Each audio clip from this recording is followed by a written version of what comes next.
இந்திய ஜனநாயக கட்சியின் 4வது மாநில மாநாடு கடலென திரள் வீர் கடலூர் பிப்ரவரி 8 வேப்பூர் பாசார் கடலூர்.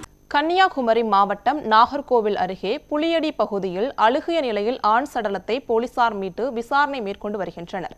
இது குறித்த கூடுதல் விவரங்களை நமது செய்தியாளர் சதீஷ் ராஜா வழங்க கேட்கலாம். வணக்கம் சதீஷ் ராஜா, விவரங்களை சொல்லுங்க.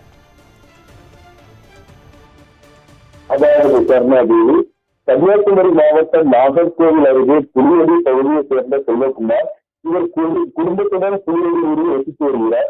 கட்டுமான தொழிலாளரான செல்வகுமார் இவர் கடந்த வெள்ளிக்கிழமை வீட்டிலிருந்து வெளியேறிய திரும்ப வீட்டிற்கு வரவில்லை. குடும்பத்தினர் மற்றும் நண்பர்கள் 2 தினங்களாக தேடி வந்த நிலையில் இன்று புளியடி ஊருக்கு அருகாமையில் உள்ள தனியார் தென்னந்தோப்பில் அழுகிய நிலையில் கிடப்பதாக கண்ட உறவினர்கள் அதிர்ச்சி அடைந்தனர்.